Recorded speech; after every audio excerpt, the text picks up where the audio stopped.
Halo sahabat karir semuanya, semoga kita tetap sehat, bahagia, dan sukses. Pada kesempatan yang berbahagia ini, kembali bersama saya Sahari dalam vlog Dunia Sahabat Karir.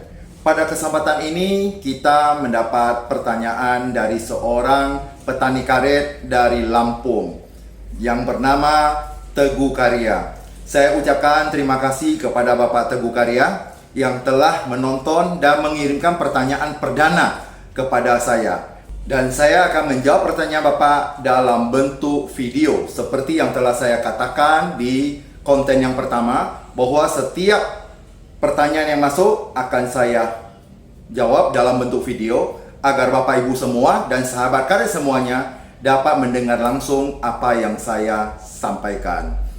Baik sahabat karir semuanya, Bapak Teguh Karya mengirimkan pertanyaan tentang bagaimana membuat karet dengan harga jual yang tinggi dan dapat dijual dengan kualitas yang tinggi atau dengan harga yang tinggi apabila memenuhi 4 syarat. Ya.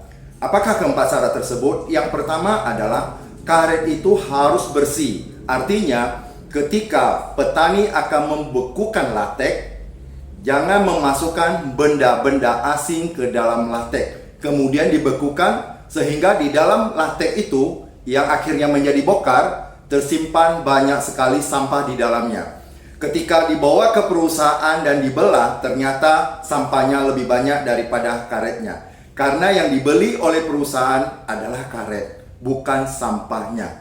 Itu yang pertama, karet bersih. Yang kedua adalah karet kering. Karet itu harus kering. Jadi kalau petani membuat karet atau membekukan karet tersebut, tidak langsung dibawa ke pabrik, tetapi didiamkan lebih kurang 1 atau 2 minggu agar semua air di dalam karet itu dapat keluar secara maksimal, sehingga itu bisa meningkatkan kualitas karet tersebut atau bokar tersebut. Nah, ketika dibawa ke pabrik dan diuji di laboratorium, dapat menghasilkan kadar yang tinggi. Yang ketiga adalah menggunakan cairan pembeku yang direkomendasikan. Artinya, jangan menggunakan pembeku alami yang sebenarnya bisa merusak karet tersebut. Apalagi menggunakan aki dan pupuk. Aki sudah jelas bisa merusak elastisitas dari karet tersebut, dan pupuk dipergunakan menghasilkan kadar abu dan kadar kotoran yang banyak sehingga sangat sulit dibersihkan. Ini yang sering terjadi, ada keluhan atau komplain dari para customer. Itu yang harus diperhatikan oleh para petani. Yang keempat adalah cara simpan. Usahakan karet disimpan di dalam gudang. Artinya tidak terkena sinar matahari secara langsung dan tidak kena debu yang ada di sekitarnya atau kotoran kontaminasi yang ada di sekitarnya. Kemudian jangan meletakkan karet di lapangan di bawah sinar terik matahari, karena sinar matahari yang terik ini bisa melumerkan karet tersebut. Jika karet itu sudah lumer dan dibawa ke perusahaan, dites kadarnya, maka kadarnya pasti akan jatuh dan rendah. Itu akan merugikan petani itu sendiri. Maka berhati-hatilah, jangan juga merendam karet itu di dalam kolam.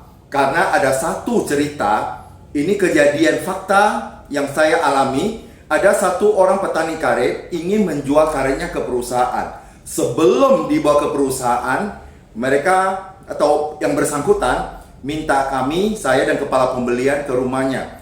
Setelah kami ambil sampelnya dan dites, ternyata karetnya itu sudah rusak, rapuh dan sudah lapuk, ya, karena direndam dalam air selama 1 tahun. Ini sangat merugikan petani tersebut. Karet yang sudah ada semuanya sia-sia, tidak bisa dijual.